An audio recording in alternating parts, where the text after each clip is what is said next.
first, live, local. This is Fox 12 Now. And hello, everyone. Thank you for joining us. This is Fox 12 Now. I'm Greg Nibbler. We appreciate you being here, live streaming with us here on this Friday. We're from the Fox 12 Oregon newsroom every weekday starting around 1 p.m. Pacific. And you can find us on YouTube for the Fox 12 Oregon channel. You can find us at kptv.com under the Fox 12 Now tab, or, of course, those Fox 12 Oregon apps on whatever device you may be on. That's a great way to catch up with all the programming we have here.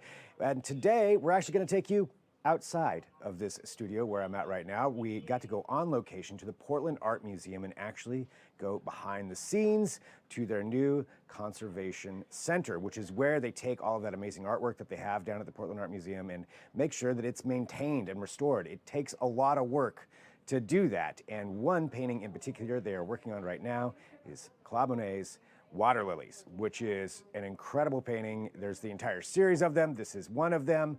Portland Art Museum has it, and we got to sit down with the head conservator and talk to Charlotte. As you can see right there, you can see her name on the screen. Talk to her all about how she goes about it. You get to see the inside of the room, some of the real technical equipment they work on, and also we learn a little bit about the science behind actually conserving these paintings. So let's jump right into it. Here it is, behind the scenes at the Portland Art Museum with Claude Monet's Waterlillies.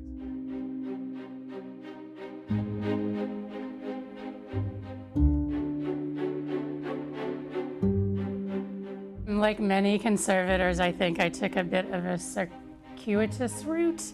So my parents are doctors. I went into undergrad, pre-med, came out with a degree in neurobiology, and was like, Mom and Dad, I want to go to art school. While I was there, I happened upon an article in the Sunday newspaper about someone who was a conservator and had my bingo moment of like art plus science together in one profession. So you need a pretty deep understanding of organic chemistry in particular to do conservation, because I have to understand what I'm bringing to a work of art and how it's going to affect the materials that work of art are made of, and to make sure that one doesn't affect the other but only affects the part of it that I want it to. And then the way that I work is I roll these small cotton swabs, and then I will wet it up with my solvent mixture and roll it over the surface, and the solvent solubilizes the varnish layer, and then it sort of gets absorbed onto the cotton fibers, and that's how I work.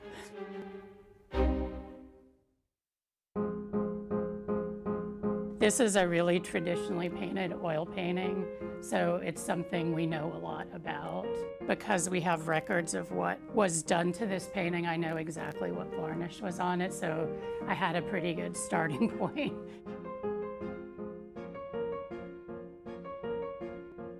So I knew when I first got here that this painting should not have been varnished ever. So Monet made it be known that he didn't want his paintings to be varnished. A lot of the Impressionists didn't want their paintings varnished. So when I see a varnish on that painting, it's like bingo, I already know it shouldn't be there. And it really changes the way it looks a lot.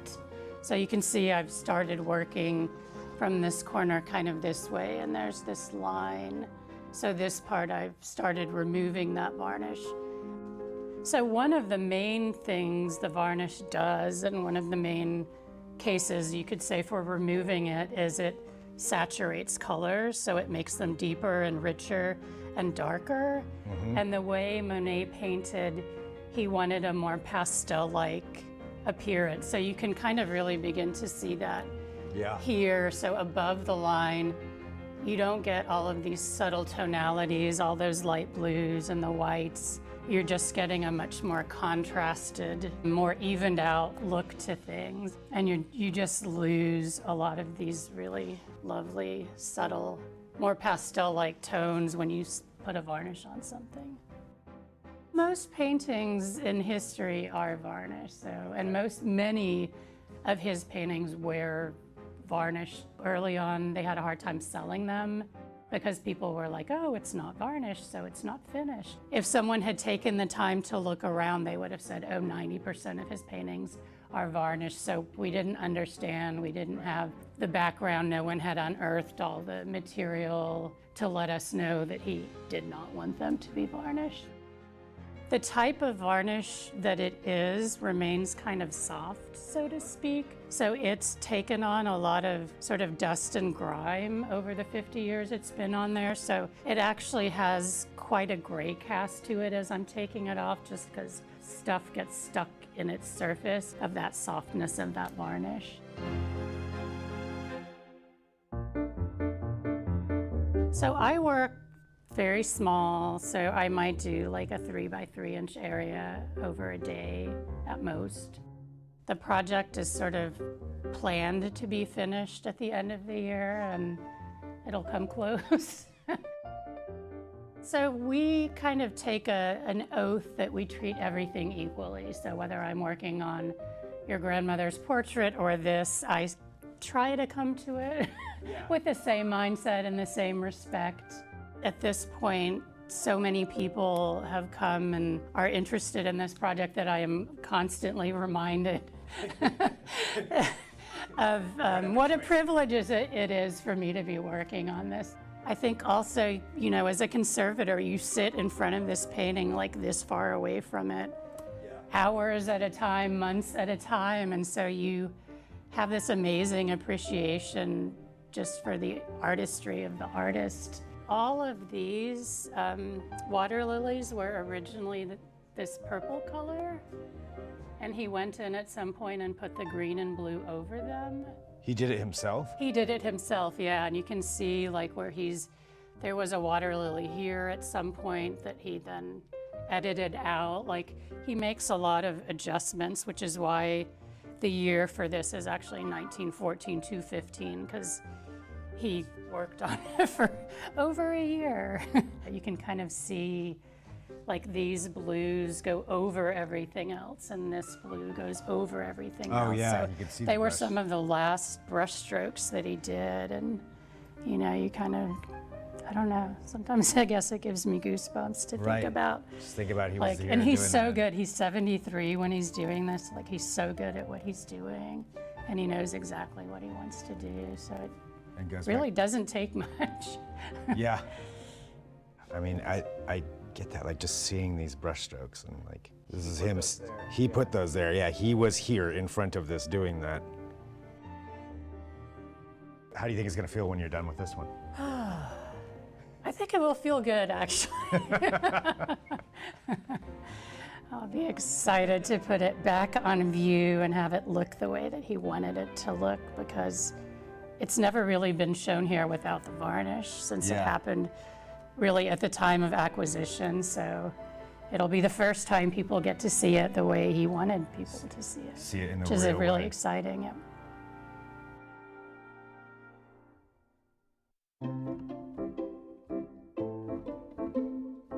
I mean, there's so many interesting things happening in this room. You know, you've got an Air Clean 4000 workstation. I'm assuming that's... So it's called a fume hood, and it's if we mix up solvent mixtures or work with the chemicals we work with. Some of them you definitely don't want to breathe. Right. And so we do that mixing in there, so it has a dedicated exhaust system.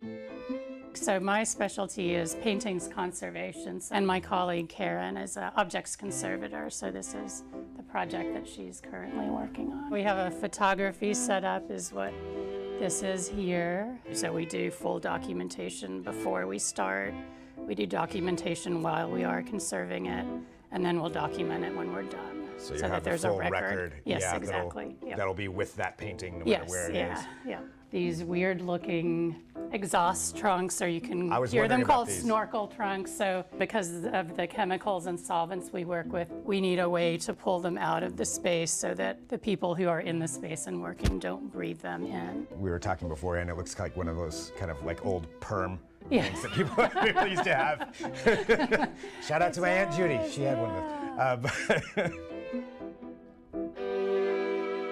Well, when you look at having something like this here, you know, at the Portland Art Museum, like how important and how much does it mean to have this kind of a room, this ability here at this museum? To me, it means a lot, and Yeah. I think for the museum also, it's a huge step and a huge commitment. It's the first sort of purpose-built, dedicated space for conservation that has ever existed at this museum.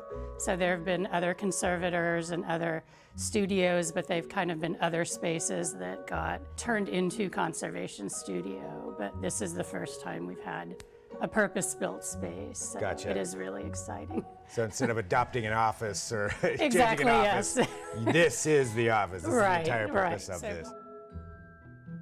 this. It's just the combination of science and art in here. I think is just something that's really amazing, and obviously what your perfectly aligned Yes, career yeah. has brought you into. I think for everybody out there who is a fan of the Portland Art Museum, who's going to be coming, and clearly there's a lot of amazing changes that are happening here. Yes. But what would you say to them about how valuable it is to have this here? It's extremely valuable. So I know people don't think about it, but you go into a museum, there's a wide variety of objects, and none of them would be here if people hadn't taken care of them along the way.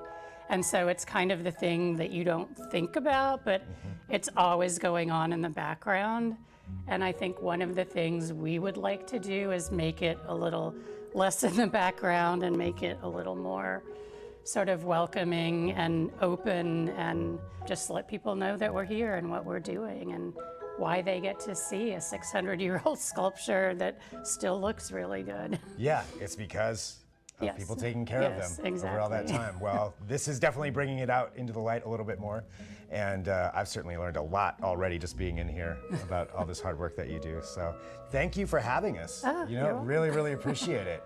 This is amazing. And I am going to look at art a little bit in a different way now. There we go. So again, thank you to the Portland Art Museum for having us out there, and thank you to Charlotte for showing us all of that and just how it all happens and just how much work goes into that. Seriously, even though I said it there at the end of it, I'm going to look at things in art museums a lot differently now, understanding how important that is, conserving these things and maintaining them over all of those years and years and decades, sometimes hundreds of years, as she even mentioned. Also, thank you to Anne-Marie for editing that here. Really appreciate that. And James Sparks for shooting that for us when we went out there and visited the Art Museum. And thank you to the Art Museum for having us back there. For everyone watching, this is Fox 12 Now. If this is your first time seeing the show, I appreciate you finding us, and we have a lot of segments for you to check out. Just head to the Fox 12 Oregon YouTube channel under the Fox 12 Now tab, or go to kptv.com, click on the Fox 12 Now tab there, or the highly recommended way is to download the Fox 12 Oregon app, and that way you have everything that we're doing right there for this show and for the other shows here that we have at Fox 12 Oregon. It is Friday, so thank you for joining us. Coming up at 2 p.m., we're going to have the Fox 12 Weather Podcast Video Edition. We've got another segment coming up at 1:30 p.m. talking about a day coming up here, September 8th, Sunday, which will be 9/88 Day. So it's about mental health crisis and for people who are going through that, and just a reminder of ways that you can reach out and get help. So that's coming up at 1:30 p.m. If you are watching live, that's about 15 minutes away or so. And I will be right back here on whatever platform you are on. I'll see you then. I'm Greg Nibbler. This is Fox 12 Now.